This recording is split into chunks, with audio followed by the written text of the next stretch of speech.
Hello students, welcome to chemistry class 12th by Gaurav sir. और जो हम बात कर रहे हैं केमिकल काइनेटिक्स के बारे में। केमिकल काइनेटिक्स में हम अब तक पढ़ चुके हैं कैसे कैसे order of any reaction determine किया जाता है by the help of graphical method, by the help of Oswal isolation method, और हमने पढ़ा इनिशियल रेट मेथड। आज इन तीनों से सबसे ज़्यादा इंपॉर्टेंट जो चौथा मेथड है उसके बारे में हम बात करने जा रहे हैं बच्चों, जिसका नाम है क्या, इंटीग्रेटेड रेट मेथड। तो आइए बिना टाइम ख़राब करें हम शुरुआत करते हैं इंटीग्रेटेड मेथड के बारे में।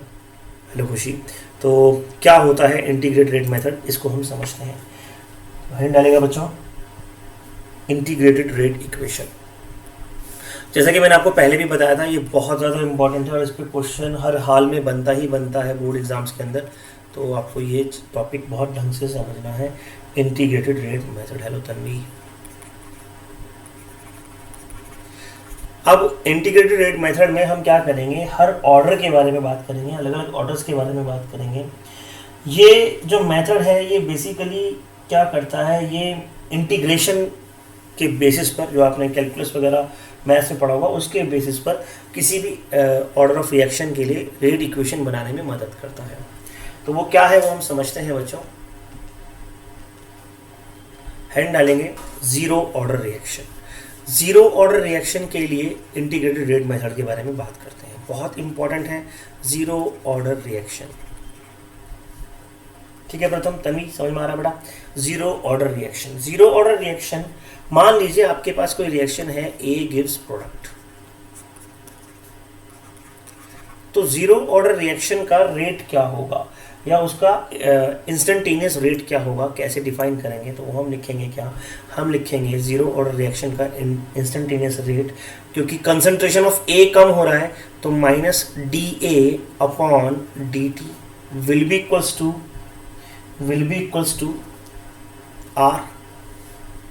और हमें पता है आर इक्वल्स टू होता है के ए की कंसंट्रेशन की power zero for zero order. मीनर लक्ष्य हमने क्या कहा, हमने कहा कि हमारे पास इंटीग्रेटेड रेट मेथड के अंदर हमें जीरो ऑर्डर रिएक्शन निकालनी है। हमें दो बातें पता है, हमें क्या पता है, हमें पता है rate of the reaction of zero order और any reaction will be given by this expression minus D upon D T, अगर ए हमारा रिएक्टेंट है तो। और दूसरी बात, क्योंकि ये जीरो ऑर्डर है, as this is zero order, as ये कौन सा ऑर्डर है, जीरो ऑर्डर रिएक्शन है, तो जीरो ऑर्डर रिएक्शन होने की वजह से इसका जो जीरो ऑर्डर रिएक्शन होने की वजह से इसका जो रेट होगा वो हम कैसे लिख सकते हैं, एक्सप्रेशन के ए की पावर जीरो लिख सकते हैं। इन दोनों इक्वेशन को अगर हम कंबाइन करें तो हमारे पास निकल कर क्या आता है बच्चों, हमारे पास आता है minus D A upon D T will be equals to K A की पावर जीरो। जहां डाउट हो बताते रहना, जहां समझ में ना आए बताते रहना, ठीक है, इंपॉर्टेंट है इसलिए बार बार मैं आपको बता रहा हूँ। अब क्योंकि ए की पावर जीरो है तो ए तो वन हो गया। इसके बाद ताने यहाँ पे हम क्या लिख सकते हैं बेटा, हम यहाँ लिख सकते हैं minus D A upon D T will be equals to K, where K is constant. जहां पर हम क्या पढ़ चुके हैं, के क्या है, कांस्टेंट है।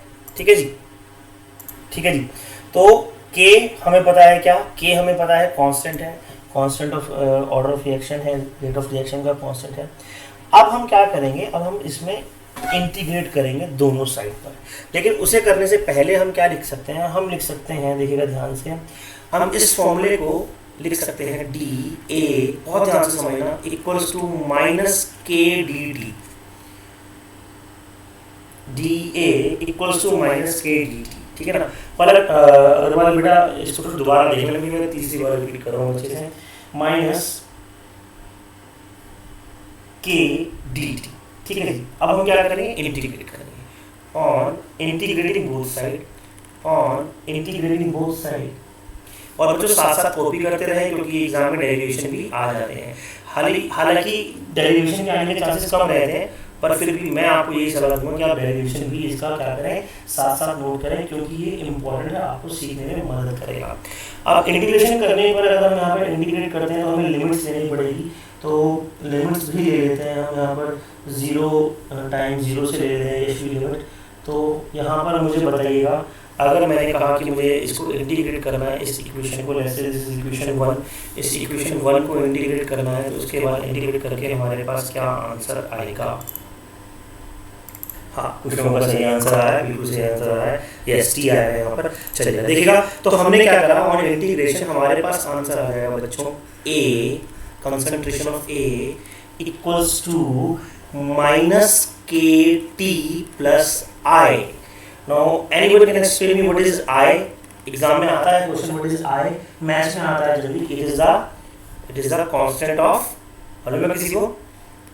It is the constant of integration. ये इंटीग्रेशन कांस्टेंट होता है, ठीक है ना। तो जब हम कभी ऐसे किसी चीज को इंटीग्रेट करते हैं तो इस तरीके से हमारा वो इंटीग्रेशन आपने मैथ्स में पढ़ा होगा, वो आपको निकल कर यहाँ पर आएगा। तो ये कहलाएगा क्या? जीरो ऑर्डर का इंटीग्रेशन। अब मान लीजिए मैं आपसे ये कहता हूँ कि हमारे पास जो रिएक्शन थी, ये जो रिएक्शन हमारे पास थी ए की प्रोडक्ट, इस रिएक्शन में इनिशियल कंसंट्रेशन जो थी ए की, इस रिएक्शन में जो ए की इनिशियल कंसंट्रेशन थी time T equal to zero में जो कंसंट्रेशन थी वो कितनी थी? तो लिखेगा at T equal to zero concentration of A is A naught. मान लीजिए वो कितनी थी? वो ए नॉट थी। Time T equal to zero में जो कंसंट्रेशन ऑफ ए थी वो कितनी थी? वो ए नॉट थी time T equal to zero पर, यानी कि जब शुरुआत हुआ था।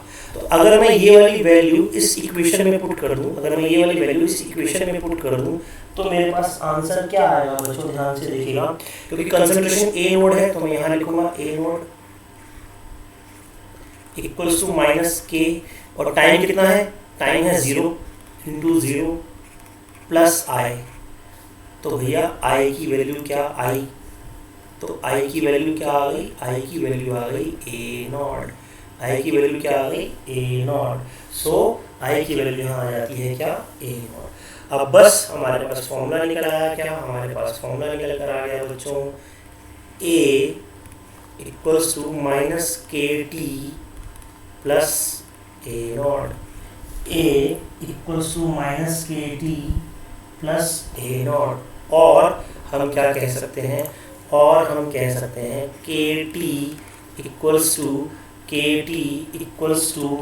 A naught minus A, where A naught is initial concentration and A is concentration at time t. मैं यहाँ लिख देता हूँ where A naught क्या है? A naught है initial concentration, और A क्या है? A है concentration at time t। तो ये एक्सप्रेशन निकल कर आया किसका? Zero order. अभी खत्म नहीं हुआ है, फिर इसको आगे हम क्या लिख सकते हैं? इसको आगे बच्चों हम लिख सकते हैं that is K equals to A naught minus A upon T. This is zero order rate equation.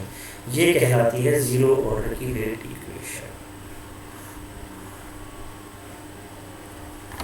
ये कहलाती है जीरो ऑर्डर की रेट इक्वेशन। एग्जाम में ये फॉर्मूला आपका आता है। So this is zero order rate equation. आपको ये याद करना है। अरे बताता हूँ बेटा, this is zero order rate equation. अब उदिति ने पूछा या और भी बच्चों के दिमाग में आया कि सर हम तो ऑर्डर निकालना चाह रहे थे, हम तो ये चाह रहे थे कि ऑर्डर ऑफ रिएक्शन कैसे निकलेगा। आप हमें बता रही है रेट इक्वेशन है, के की वैल्यू है, तो इससे ऑर्डर कैसे पता चलेगा?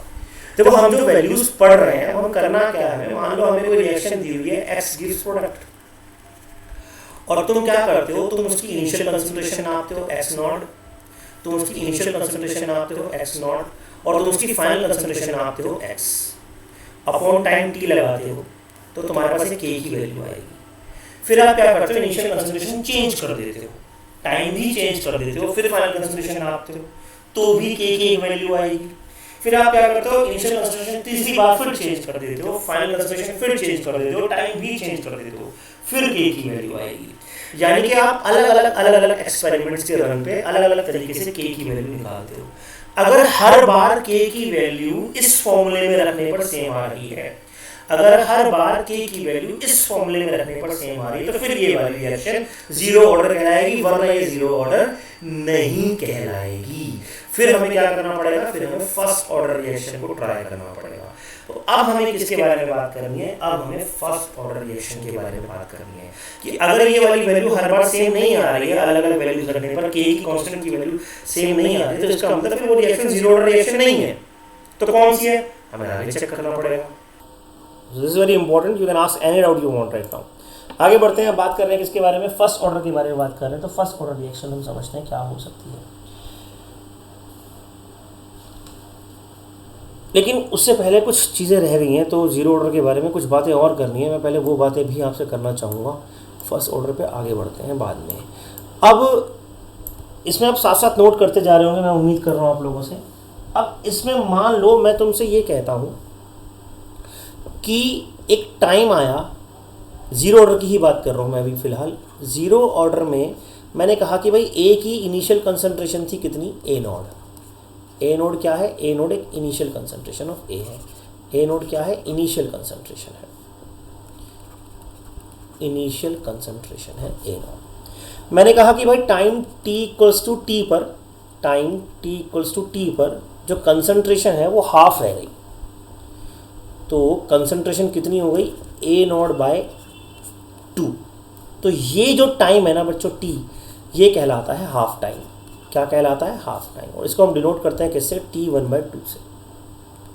तो मैंने कहा एट t1/2 कंसंट्रेशन कितनी है, एट t1/2 कंसंट्रेशन है a naught by 2। At t1/2 concentration कितनी है, किसी भी रिएक्शन में, जीरो ऑर्डर में नहीं, हाफ टाइम का मतलब होता है कि जब इनिशियल कंसंट्रेशन और फाइनल कंसंट्रेशन के बीच में आधी रह जाए। जब इनिशियल कंसंट्रेशन फाइनल कंसंट्रेशन से आधी रह जाए तो उसे हम बोलते हैं क्या, हाफ। ठीक, अब अगर मैं ये वैल्यू पुट कर दूं तो हमारा फॉर्मूला क्या था, k equals to A naught minus A upon T. अच्छा, अब ये t कौन सा है, t हाफ है। तो t हाफ के लिए k क्या हो जाएगा, k equals to A naught minus A naught upon 2 by T half. तो T half will be equals to A naught upon 2k। The half life of zero order reaction is, the half life of zero order reaction is, the half life of zero order reaction is a nod upon 2k, a nod upon 2k, a nod upon 2k।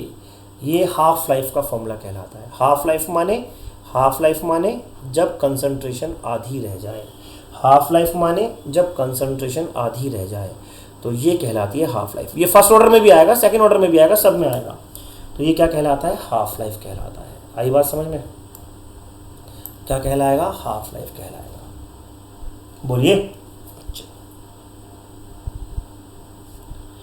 अब zero order reaction में आपको तीसरी चीज क्या पढ़नी है, zero order reaction में आपको तीसरी चीज पढ़नी है ग्राफ। ग्राफ हर ऑर्डर में आने हैं और एग्जाम में एक आधा ग्राफ जरूर आता है। तो हमारा जो पहला ग्राफ हमें पढ़ना है जीरो ऑर्डर रिएक्शन का, वो हमें कंसंट्रेशन और टाइम के बीच में पढ़ना है। तो हेड डालेगा graph for zero order reaction. Zero order reaction के आपको अलग अलग ग्राफ पढ़ने हैं। एक ग्राफ है हमारे पास क्या, टाइम और कंसंट्रेशन के बीच में। किसके बीच में, टाइम और कंसंट्रेशन के बीच में। तो जब हमने टाइम और कंसंट्रेशन के बीच में ग्राफ बनाया, यानी कि हमने ए और टी के बीच में ग्राफ बनाया। अच्छा, जैसे जैसे टाइम बढ़ता जाएगा कंसंट्रेशन कम होती जाएगी, ये बात तो पक्की है। तो हमारा जो स्लोप आएगा वो कुछ स्ट्रेट लाइन आता है इस तरीके से। So this will be the slope of the graph of concentration versus time. और इस स्लोप की वैल्यू क्या होगी, एग्जाम में आती है भैया। स्लोप की वैल्यू होगी क्या, स्लोप की वैल्यू होगी, के की वैल्यू होगी माइनस स्लोप। तो ये स्लोप किसकी वैल्यू देगा, नेगेटिव के की वैल्यू देगा। तो के जो है वो नेगेटिव ऑफ स्लोप के बराबर होता है। के जो है वो नेगेटिव स्लोप के बराबर होता है जब कंसंट्रेशन और टाइम ग्राफ बनाया जाता है। Concentration will be at Y axis, time will be at X axis. ये ग्राफ आपको नोट करना है, बनाना है। ग्राफ्स भी आपको पढ़ाए जाते हैं फिजिक्स में और मैथ्स में कैसे बनाए जाते हैं, लेकिन हमें यहाँ पर सिर्फ ग्राफ लर्न करना है। तो हमारा पहला ग्राफ है जीरो ऑर्डर रिएक्शन का, and mind it this is for zero order only, first order नहीं है। जीरो ऑर्डर के लिए ग्राफ है ये, फर्स्ट ऑर्डर के लिए नहीं है। बहुत इंपॉर्टेंट चीज़ बता रहा हूँ, जीरो ऑर्डर का ग्राफ है, फर्स्ट ऑर्डर का नहीं है। ठीक है जी। दूसरा ग्राफ जो बनता है जीरो ऑर्डर का, वो बनता है रेट और टाइम के बीच में, रेट और टाइम के बीच में। दूसरा ग्राफ जो बनता है रेट और कंसंट्रेशन के बीच में, आई एम सॉरी रेट और कंसंट्रेशन के बीच में इंपॉर्टेंट ग्राफ है। टाइम के बीच में बना सकते हैं पर वो तो कंसंट्रेशन वाला ही आ जाएगा, तो कोई फ़ायदा नहीं है। तो रेट और कंसंट्रेशन के बीच में जो ग्राफ बनता है वो कैसे बनेगा। अब क्योंकि आपने पढ़ा हुआ है जीरो ऑर्डर का क्या था, जीरो ऑर्डर के लिए आर इक्वल्स टू क्या था, are equals to K A की पावर ज़ीरो था। जीरो ऑर्डर के लिए are equal to K A की पावर ज़ीरो था। तो रेट और कंसंट्रेशन का आपस में कोई मतलब ही नहीं है। जीरो ऑर्डर में कितनी कंसंट्रेशन है, इससे रेट का कोई फ़र्क पड़ता है या नहीं पड़ता, अरे बोलो, फ़र्क पड़ता है या नहीं पड़ता, फ़र्क ही नहीं पड़ता। और जब फ़र्क ही नहीं पड़ता तो हमारा जो ग्राफ है वो क्या आ जाएगा, हमारा ग्राफ इसमें आ जाएगा इस तरीके से, स्ट्रेट लाइन। तो ये ज़ीरो ऑर्डर के दो ग्राफ है बच्चों जो आपको लर्न करने हैं। भगवान ने चाहा तो एक आधा ग्राफ एग्ज़ाम में आ जाएगा, ज़ीरो का नहीं आएगा तो फर्स्ट का आएगा, पर ग्राफ एग्ज़ाम में आते हैं। अभी तक आपने 4 ग्राफ पहले पढ़े थे सॉल्यूशन चैप्टर में और 2 ग्राफ यहाँ पढ़नी है, 6 ग्राफ्स आप पढ़ चुके हैं। और मैं आपको एक सलाह दूँ, अगर आप लोग मेरी बात मानना चाहें तो आपको करना क्या है, आप ग्राफ के लिए एक अलग से रजिस्टर या थोड़े से पेजेस अलग से रखिए। और कंपटीशन लेवल के लिए भी और बोर्ड लेवल के लिए भी, मैंने आपको याद करिए 11th में बताया था जब हम थर्मोडायनेमिक्स पढ़ रहे थे, तो मैंने आपसे कहा था ग्राफ के लिए अलग से कॉपी बनाइए, अलग से चीज़ बनाइए, उसमें सारे ग्राफ लिखिए।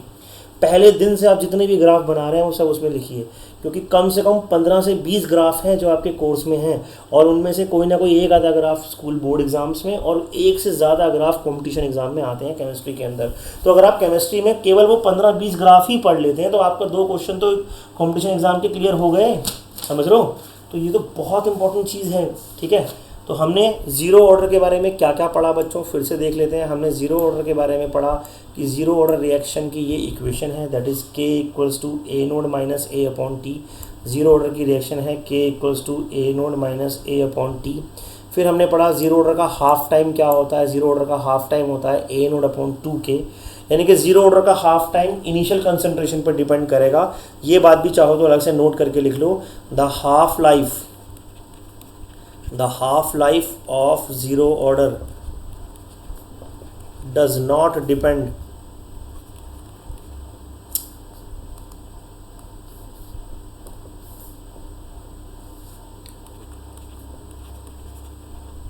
on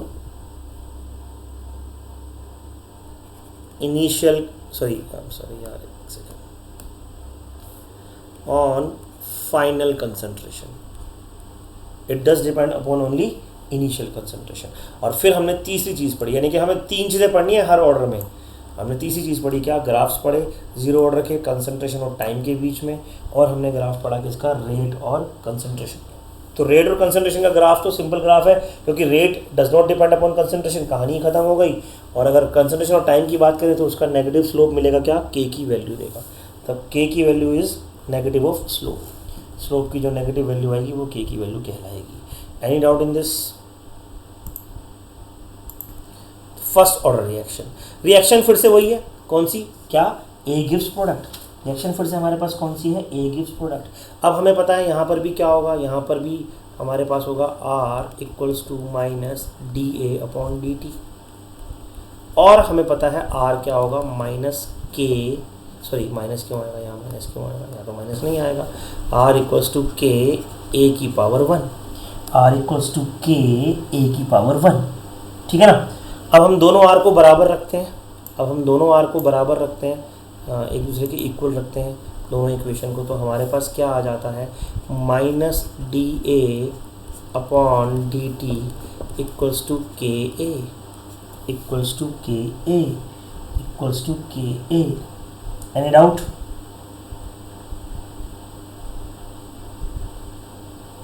अब इसको मैं क्या करता हूँ, मैं यहाँ पर लिख देता हूँ minus D A upon A equals to K D T, minus D A upon A equals to K D T. अब इसका हम करेंगे इंटीग्रेशन। तो जब हम इस चीज़ का इंटीग्रेशन करते हैं, तो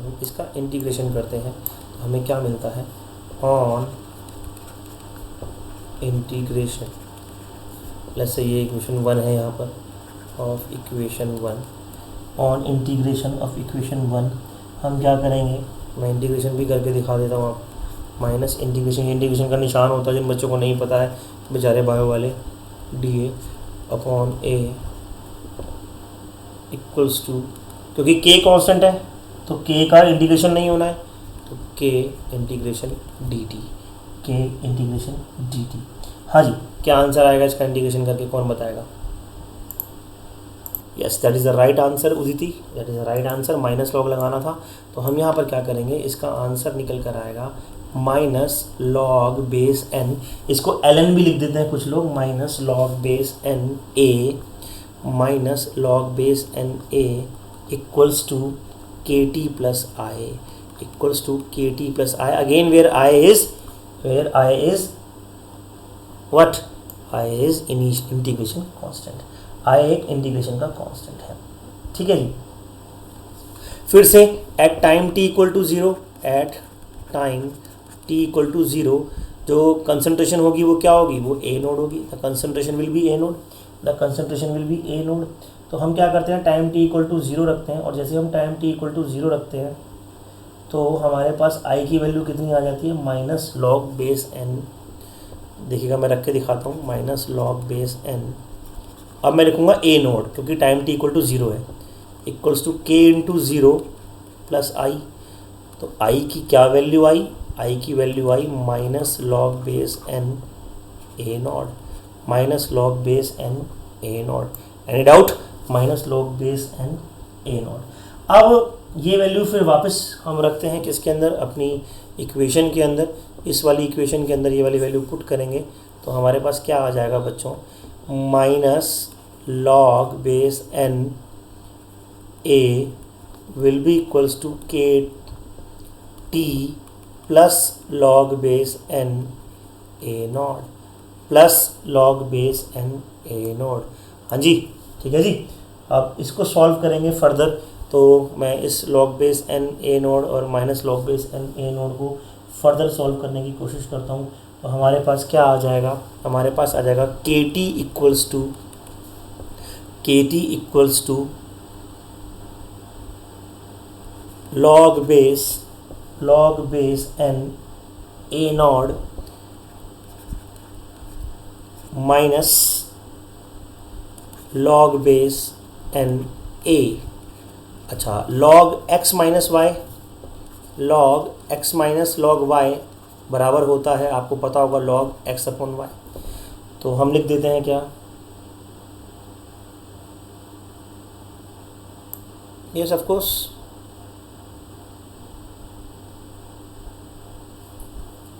बिल्कुल है, बिल्कुल है, क्यों नहीं है, क्योंकि हमने यहाँ जीरो लगाया ना तो माइनस वैल्यू आएगी, बिल्कुल ऑफ कोर्स है। क्यों, क्योंकि हमने पहले फॉर्मूला क्या निकाला, हमने फॉर्मूला निकाला minus log N A K T plus I, तो इस तरीके से हमने वैल्यू रखी। अच्छा यहाँ पर कह रहे हो आप, okay okay okay okay okay, हाँ यहाँ पर भी ये वैल्यू पुट होगी, तभी तो ये माइनस ऐसे आएगा, यहाँ पर ये वैल्यू पुट हो जाएगी, बिल्कुल हो जाएगी, yes yes yes yes yes, बिल्कुल, तभी तो ये फॉर्मूला ऐसे निकल कर आया। ठीक है, तो ये वैल्यू मैं चलिए खुद ही पुट कर देता हूँ यहाँ पर इसकी, इस तरीके से माइनस। ठीक है, एंड आउट नाउ अभिनव, अब समझ आती है बेटा। ठीक है, तो अब क्या होगा, अब k इक्वल्स टू या K T equals to log base N A naught upon A, K T equals to log base N A naught upon A. अब हम क्या करते हैं, जब बेस एन हटाते हैं, तो हम क्या करते हैं, तो हम लिखते हैं भैया K T equals to 2.303 log A naught upon A, log A naught upon A, K T equals to 2.303 log A naught upon A. और बस अब क्या होगा, अब के इक्वल्स टू हो जाएगा हमारे पास 2.303 upon T log a naught upon a. Now this is the rate equation for first order. तो अगर ज़ीरो ऑर्डर सेट नहीं बैठ रहा है तो फिर आप फॉर्मूले में क्या पुट करोगे, ये वाला फॉर्मूला पुट करते जाओगे, और अगर इस फॉर्मूले के हिसाब से वैल्यू के की हर बार सेम आ रही है तो आप क्या बोलोगे, yes our reaction is first order reaction. हमारी रिएक्शन क्या है, हमारी रिएक्शन फर्स्ट ऑर्डर रिएक्शन है। बोर्ड एग्ज़ाम्स में क्या होता है, कई बार इसको अलग तरीके से रिप्रेजेंट कर देते हैं, तो मैं वो आपको घबराइएगा मत, मैं आपको क्या बता रहा हूँ, अब ध्यान से समझिएगा। मान लीजिए हम ये कहते हैं कि जो ए नॉट है उसकी वैल्यू है ए, मैंने मतलब स्क्वायर ब्रैकेट हटा के छोटा सा ए लिख दिया, और जो फाइनल कंसंट्रेशन है वो है ए माइनस एक्स। तो एक्स क्या है? तो जो फाइनल कंसंट्रेशन है वो है ए माइनस एक्स, तो एक्स क्या है बोलो, बताओ मुझे। अगर इनिशियल कंसंट्रेशन ए नॉट ए के बराबर है, जो रिएक्ट हो गई, यस, या जो कम हो गई, ठीक है ना लक्ष्य, जो रिएक्ट हो गई या जो कम हो गई, तो कई बार आपको ना जो रिएक्ट हो रखी होती है वो वाली वैल्यू देते हैं, फाइनल नहीं देते। वो बताते हैं कि मान लो, वो आपसे क्या कहते हैं, एग्जाम्पल वो आपसे ये कहते हैं कि आपके पास कोई कंपाउंड था NaCl, उसकी इनिशियल कंसंट्रेशन थी 2 मोल्स, ठीक है जी, और आफ्टर टाइम t जो है वो 0.5 मोल रिएक्ट कर गया। रिएक्ट कौन सा कर गया? 0.5 मोल, तो बचा हुआ कितना रहेगा? 1.5। समझ में आ रहा हो? चेंज इन कंसंट्रेशन नहीं है पलक, जो रिएक्ट कर गया वो है x। So here x is the concentration which undergo reaction, the concentration which undergo reaction. अब अगर मैं ये वैल्यूज यहां पुट कर दूं तो मेरा फॉर्मूला क्या बन जाता है? ये बताने का रीज़न क्या था कि कभी कभार आपको फॉर्मूला कुछ इस तरीके से लिखा हुआ मिलेगा बोर्ड एग्जाम्स में, या कहीं पर भी आपको जब आप न्यूमेरिकल प्रैक्टिस करेंगे या किसी बुक से आप रेफर करेंगे, तो घबराना नहीं है, a upon a minus x रखा हुआ आपको मिल सकता है। That is a simple thing, इसमें कोई भी घबराने वाली बात नहीं है। तो a नॉट क्या है? a, और a कंसंट्रेशन a क्या है? a minus x.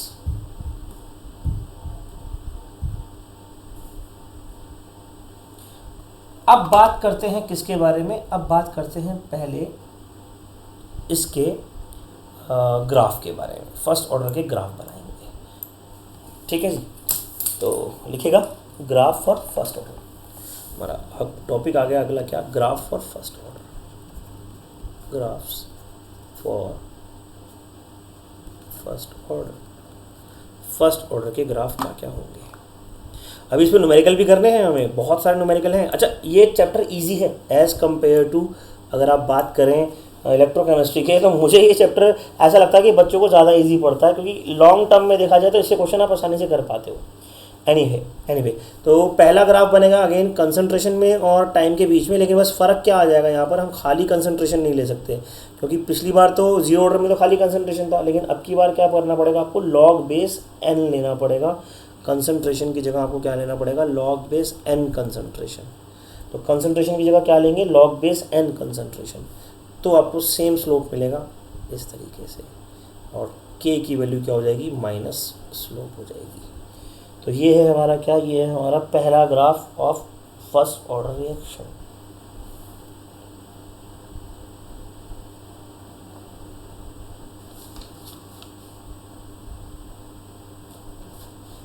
ठीक है जी। दूसरा ग्राफ, दूसरे ग्राफ की बात करें तो दूसरा ग्राफ हमारा किसके बीच में है? दूसरा ग्राफ है हमारा log base a node upon n, base a node upon a के बीच में, या बेस n नहीं लेना तो 2.303 लगा देंगे, चलेगा। तो हमारा दूसरा ग्राफ आता है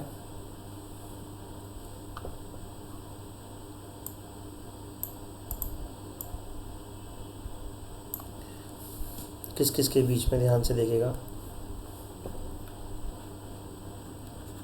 लॉग a नोड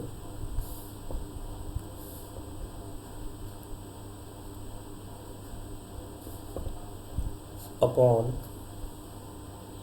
a के बीच में। ऐसे नहीं लिखा जा रहा, तो मैं सीधा ही लिख देता हूँ, sorry.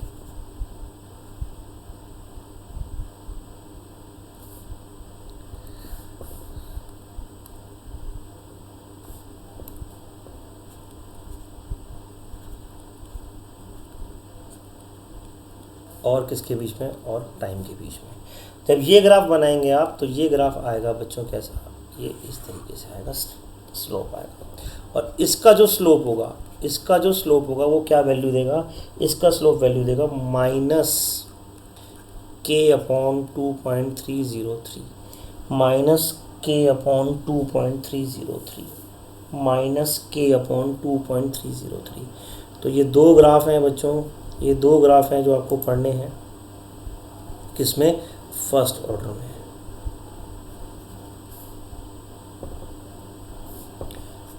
Log A naught upon A और टाइम के बीच में ग्राफ है ये, ठीक है जी। Log A naught upon A और टाइम के बीच में ग्राफ है। ये दो ग्राफ हो गए कौन से, ये दो ग्राफ हो गए फर्स्ट ऑर्डर रिएक्शन के। तो हमने दो ग्राफ पढ़े second order reaction zero order के, और दो ग्राफ हम पढ़ रहे हैं किसके, फर्स्ट ऑर्डर रिएक्शन के।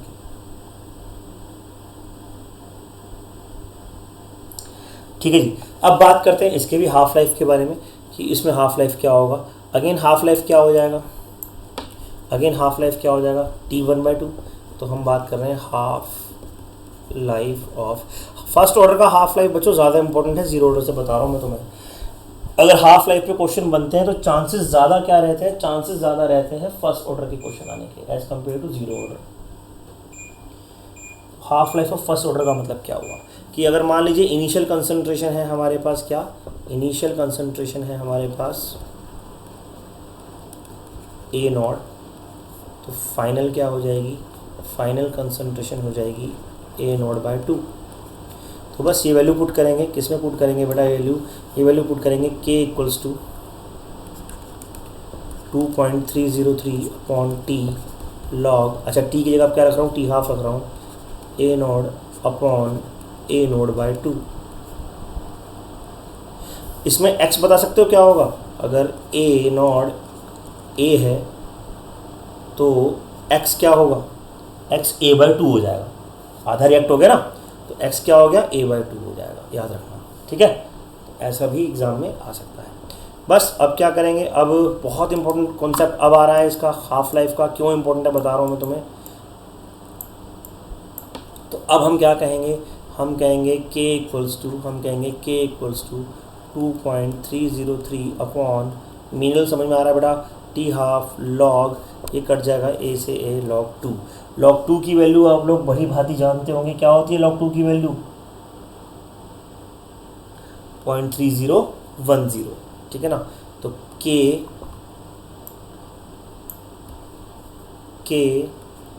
Equals to 2.303 upon T half into 0.3010, तो k equals to 0.693 upon T half. बहुत बहुत बहुत important formula, k equals to 0.693 upon T half, या कह सकते हो T half equals to 0.693 upon K. इसका मतलब फर्स्ट ऑर्डर का टी हाफ इनिशियल फाइनल दोनों पे ही डिपेंड नहीं करता, कंसंट्रेशन पे डिपेंड ही नहीं करता।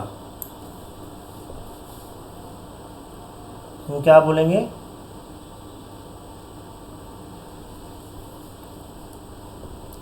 For first order T half does not, क्या हो रहा है यार आज, नॉट डिपेंड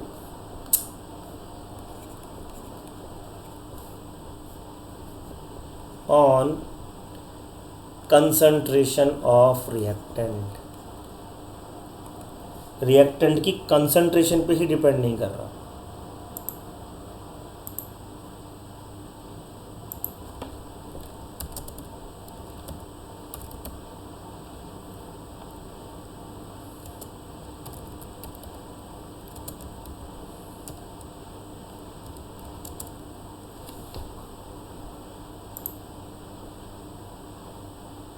बिल्कुल करूंगा रिपीट।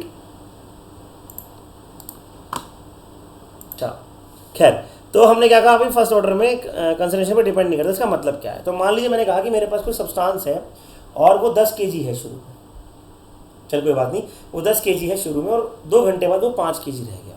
तो 5 kg से अब मान लो मैं कहता हूँ वो 2.5 kg रह गया, आधा कर दिया, तो इसमें कितना टाइम लगेगा, 5 kg से 2.5 kg में कितना टाइम। बड़ा सिंपल सा क्वेश्चन, ये आपको कैलकुलेट करना है। बताओ जी कितना टाइम लगेगा, जल्दी।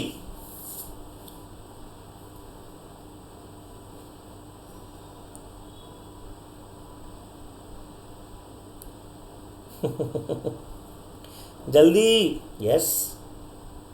कोई कह रहा है 1, कोई कह रहा है 2, कोई कह रहा है 1, कोई कह रहा है 2। The answer is 2 hours. फिर चलो छोड़ो, कोई बात नहीं, मैंने कहा 2.5 kg से 1.25 रह गया, again the time will B 2 hours. 1.25 से 0.75 रह गया, टाइम विल बी 2 आवर्स। तो हर बार इनिशियल से आधा होने पे सेम टाइम लगेगा, इससे फर्क नहीं पड़ता इनिशियल आप कितना मान रहे हो, जितना भी आप इनिशियल मान रहे हो उसका आधा कर दो, सेम टाइम लगेगा। ये है फर्स्ट ऑर्डर की खास बात, समझे? तो इस तरीके से फर्स्ट ऑर्डर में अगर सेम टाइम लग रहा है तो इसका मतलब वो रिएक्शन कौन सी है? फर्स्ट ऑर्डर है। वो रिएक्शन कौन सी है? फर्स्ट ऑर्डर रिएक्शन है। बहुत इंपॉर्टेंट बात बताई है मैंने तुम्हें। अब जो मैं तुम्हें बताने जा रहा हूँ, क्योंकि टाइम थोड़ा कम बचा हुआ है, तो कुछ ट्रिक्स बतानी है मैंने तुम्हें, एंड उसके लिए टाइम नहीं बचा तो कल बताऊँगा। तो आज के लिए इतना ही रखते हैं, कल मिलते हैं सेम टाइम पर। That's all for today. Thank you very much बच्चों, और कल इसको आगे कंटिन्यू करेंगे।